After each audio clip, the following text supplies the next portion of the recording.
स्वागत है हमारे लखनऊ मंच न्यूज 24/7 हिंदी समाचार पत्र एवं न्यूज चैनल में। सही खबर, सच्ची खबर। कृपया सब्सक्राइब, लाइक, शेयर, कमेंट जरूर करें। नमस्कार, आप देख रहे हैं लखनऊ मंच न्यूज चैनल से सुनील श्रीवास्तव की रिपोर्ट। लखनऊ उत्तर प्रदेश से माननीय रक्षा मंत्री श्री राजनाथ सिंह जी ने उत्तर प्रदेश डिफेंस इंडस्ट्रियल कॉरिडोर के लखनऊ नोड में BrahMos aerospace integration and testing facility केंद्र का वर्चुअल रूप से उद्घाटन किया। लखनऊ में माननीय मुख्यमंत्री योगी आदित्यनाथ जी, उप मुख्यमंत्री केशव प्रसाद मौर्य, उप मुख्यमंत्री ब्रिजेश पाठक और वरिष्ठ नेतागणों की उपस्थिति में आयोजित भव्य उद्घाटन कार्यक्रम को वर्चुअल रूप से संबोधित करते हुए रक्षा मंत्री राजनाथ सिंह ने कहा कि आज लखनऊ में BrahMos integration and testing facility centre के उद्घाटन के शुभ अवसर पर आप सबसे बातचीत करते हुए मुझे बेहद खुशी हो रही है। मेरी बड़ी इच्छा थी कि मैं फिजिकली आप सबके बीच आऊं, पर मैं क्यों नहीं आ पाया, ये बात आप सभी जानते ही हैं। अभी जिस सिचुएशन से हम गुजर रहे हैं उसे देखते हुए मेरा दिल्ली में रहना ज़्यादा ज़रूरी था, इसलिए मैं वीडियो कॉन्फ्रेंसिंग के माध्यम से आपसे जुड़ रहा हूं। मैं भले ही आपके बीच नहीं आया, लेकिन अपने उत्साह के माध्यम से आप मुझ तक जरूर पहुंच गए हैं। यह अपने आप में एक संदेश है कि चाहे हम किसी भी परिस्थिति में रहें, ये देश चलता रहेगा, हमारा काम नहीं रुकेगा, किसी भी स्थिति में हमारा संवाद नहीं टूटेगा।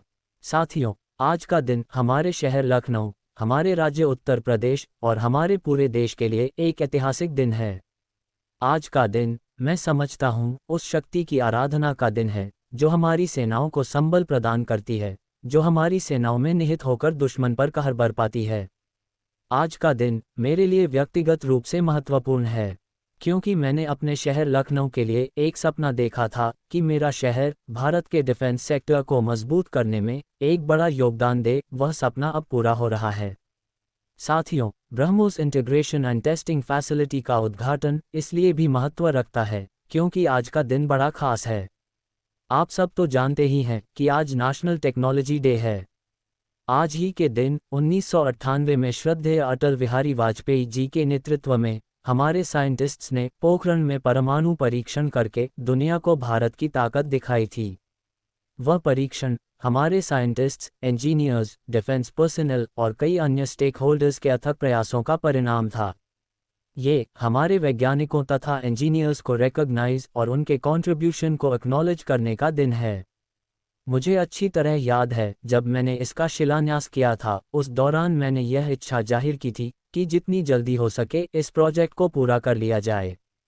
मुझे ये देखकर बड़ी खुशी हुई कि आप लोगों ने मेरी भावनाओं का मान रखा और महज 40 महीनों में ही इस प्रोजेक्ट को पूरा कर दिखाया। आज हमारे आसपास जैसी परिस्थितियां हैं, उसे देखते हुए ये बेहद ज़रूरी हो जाता है कि हम अपने लक्ष्यों को ऐसे ही समयबद्ध तरीके से पूरा करते रहें। इस मौके पर मैं उत्तर प्रदेश के यशस्वी मुख्यमंत्री श्री योगी आदित्यनाथ जी का विशेष आभार प्रकट करता हूं। यदि इतने कम समय में ब्रह्मोस की इंटीग्रेशन एंड टेस्टिंग फैसिलिटी की स्थापना हो सकी, तो इसके पीछे योगी जी का बहुत बड़ा योगदान है। मैं डीआरडीओ, हमारे साइंटिस्ट्स, हमारे इंजीनियर्स और इस प्रोजेक्ट से जुड़े हर व्यक्ति और संस्था को हृदय से बधाई देता हूं। आप लोगों ने दिन रात मेहनत करके इस इंटीग्रेशन एंड टेस्टिंग फैसिलिटी को खड़ा किया है। देश भर के साइंटिस्ट्स, इंजीनियर्स और युवाओं का कंट्रीब्यूशन हमें इस फैसिलिटी सेंटर में देखने को मिला है। मैं आपकी मेहनत और लगन को नमन करता हूं। साथियों, हमारी सरकार जब उत्तर प्रदेश में डिफेंस कॉरिडोर के विजन को लेकर आगे बढ़ी थी, तो उस समय हमारे सामने अनेक बड़े लक्ष्य थे। उन तमाम लक्ष्यों में से हमारा एक उद्देश्य ये भी था कि हम उत्तर प्रदेश को एक बार फिर देश के प्रोडक्शन सेंटर के रूप में डेवलप करें।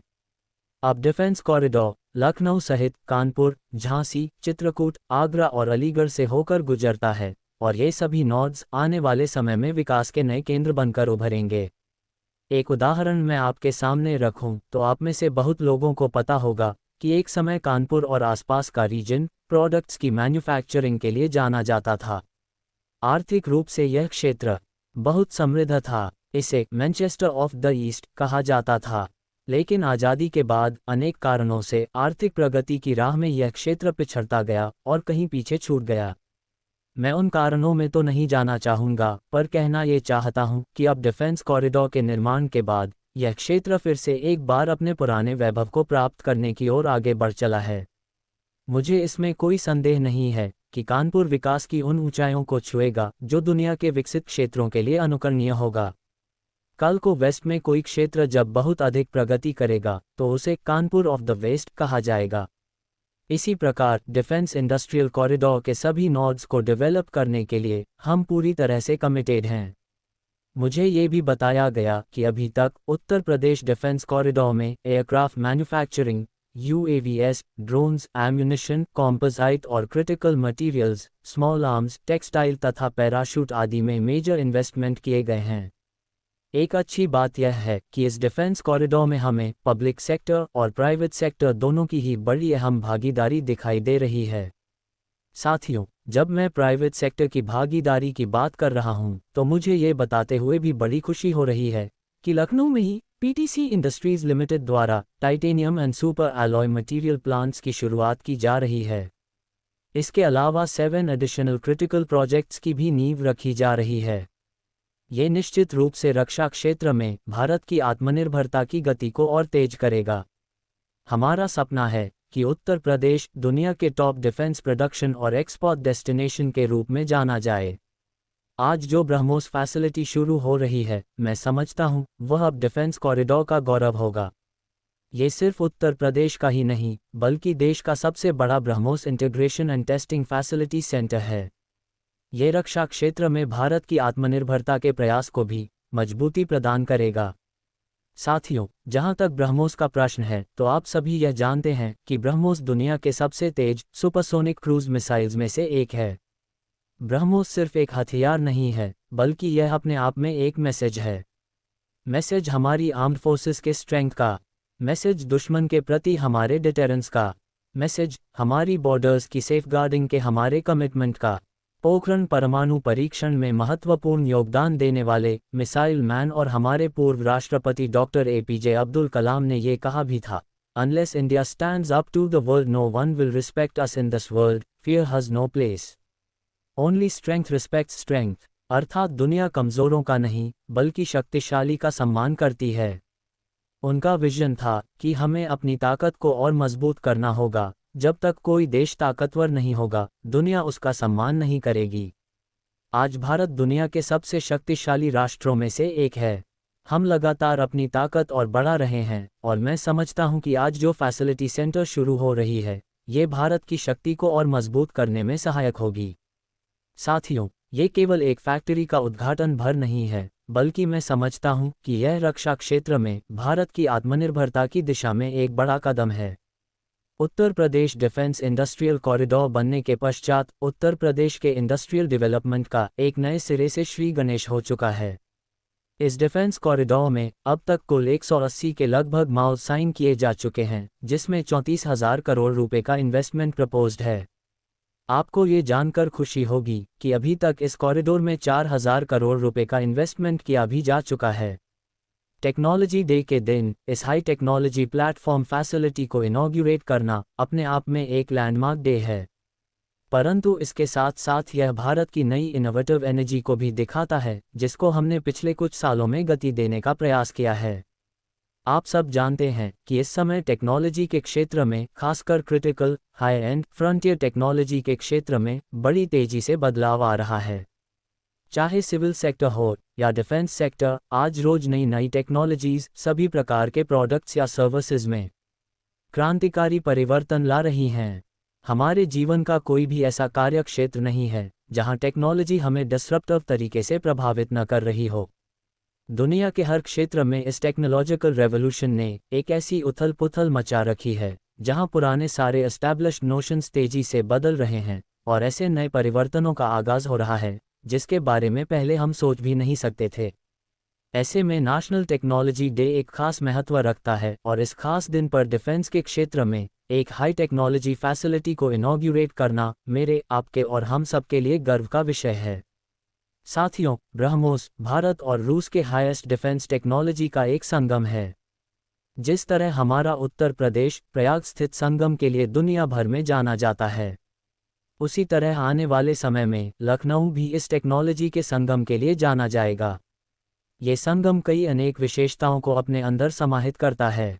आने वाले समय में ये रोजगार के डायरेक्ट या इनडायरेक्ट अपॉर्चुनिटीज पैदा करेगा। मुझे ये भी विश्वास है कि आने वाले समय में ये रीजन एक ग्रोथ पोल के रूप में उभर कर सामने आएगा। साथियों, ब्रह्मोस जैसे कॉम्प्लेक्स सिस्टम की एक खास विशेषता होती है। ये सिस्टम अनेक प्रकार के सब सिस्टम्स, कंपोनेंट्स और पार्ट्स से बने होते हैं, जिन्हें किसी भी एक जगह पर निर्मित करना संभव नहीं होता है। ये सभी अलग अलग पार्ट्स इतने स्पेशलाइज्ड होते हैं, इनमें से हर एक को बनाने के लिए हाईली स्किल्ड मैनपावर और हाई टेक्नोलॉजी वाले टूल्स की आवश्यकता होती है। आपको मैं ये बताना चाहूँगा कि हमारी डिफेंस इंडस्ट्री के अंदर देश भर में, चाहे वह DPSUs हो या प्राइवेट सेक्टर की इंडस्ट्रियल यूनिट्स हों, ये जहाँ स्थापित होती है वहाँ अपने साथ साथ MSMEs का एक एंसिलरी इंडस्ट्रियल बेस भी निर्मित करती हैं। इन एंसिलरी इंडस्ट्रियल बेस से पूरे इलाके का सोशियो इकोनॉमिक डेवलपमेंट होता है। मेरा मानना है कि यह फैसिलिटी सेंटर भी वही भूमिका निभाएगा। जैसा कि आप सब जानते हैं, चाहे भारत सरकार हो या राज्य सरकार, हमारी नीति एकदम साफ है, make in India, make for world. हमारे लिए रक्षा क्षेत्र में आत्मनिर्भरता का अर्थ बहुत व्यापक है। हम इस विचार के साथ आगे बढ़ रहे हैं कि हमें खुद के लिए तो आर्म्स एंड इक्विपमेंट बनाना ही है, साथ ही साथ हमें पूरी दुनिया को एक्सपोर्ट भी करना है। साथियों, दुनिया की मिलिट्री मार्केट में अपार संभावनाएं हैं। हाल ही में मैं Stockholm International Peace Research Institute की एक रिपोर्ट पढ़ रहा था। उसमें उन्होंने ये बताया है कि वर्ल्ड मिलिट्री एक्सपेंडिचर 2024 में बढ़कर $2718 बिलियन हो गया है। आप सोचिए, आर्म्स एंड इक्विपमेंट का इतना बड़ा मार्केट हमारी राह देख रहा है। इसलिए हमें बेहद मजबूती से भारत को दुनिया के लिए एक अट्रैक्टिव डिफेंस प्रोडक्ट हब के रूप में विकसित करने की ओर आगे बढ़ना होगा। आज का दिन उस विचार की तरफ बढ़ाया गया हमारा एक और ठोस कदम है। इन सारी चीज़ों ने मिलकर उत्तर प्रदेश में डेवलपमेंट का इकोसिस्टम तैयार किया। इसी कारण हम उत्तर प्रदेश में डिफेंस कॉरिडोर का भी निर्माण कर पाए। हमने लखनऊ में डेफ एक्सपो का भी आयोजन किया। हमने DRDO के टेस्टिंग सेंटर DTTC की भी स्थापना की। और आज जिस ब्रह्मोस फैसिलिटी का उद्घाटन हम कर रहे हैं, इस फैसिलिटी की शुरुआत से ही लगभग 500 डायरेक्ट और 1000 इनडायरेक्ट रोजगार सृजित हुए हैं। ये भी कहीं न कहीं उस इकोसिस्टम के कारण ही संभव हो पाया है जो योगी जी ने यहाँ डेवलप किया है। यानी हमारी डबल इंजन की सरकार उत्तर प्रदेश में खेल से लेकर खेत तक, कल्चर से लेकर कनेक्टिविटी तक, पुलिस से लेकर पॉलिसी तक और टेक्नोलॉजी से लेकर टूरिज्म तक हर क्षेत्र में विकास कर रही है।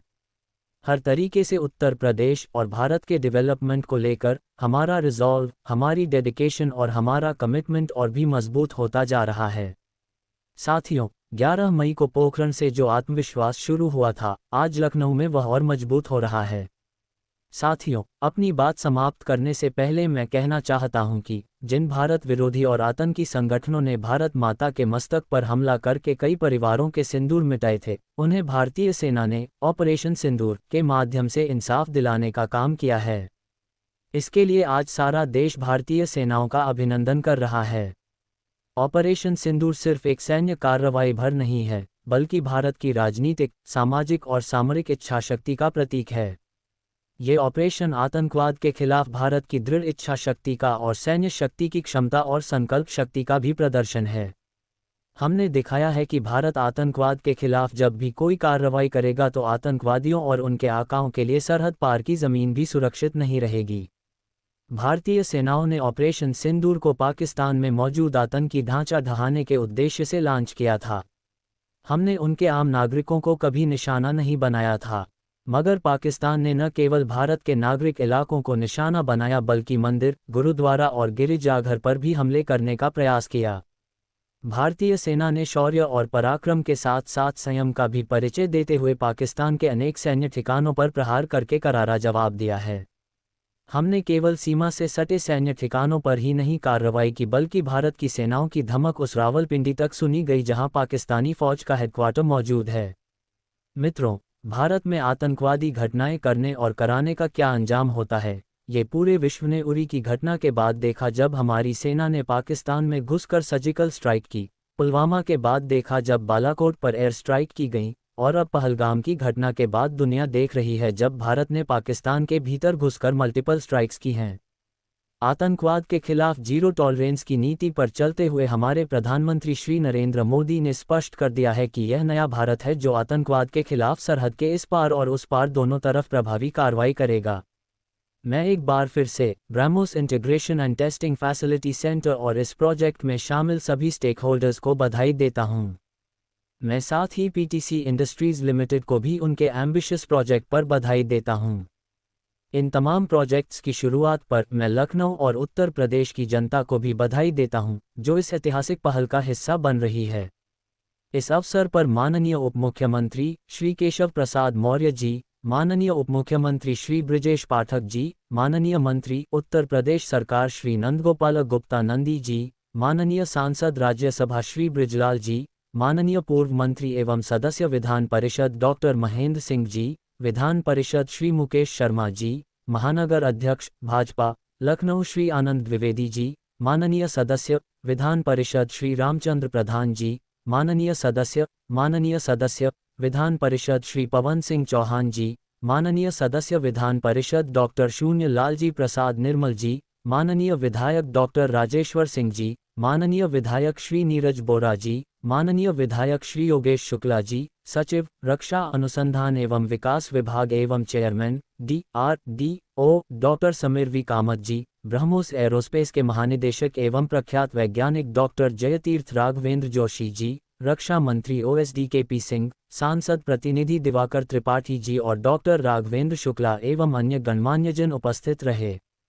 आपका अपना चैनल को सब्सक्राइब लाइक शेयर जरूर करें। अपने क्षेत्र की समस्याओं को लखनऊ मंच न्यूज़ चैनल के माध्यम से सरकार एवं शासन तक पहुंचाएं। संपर्क करें 8808500090।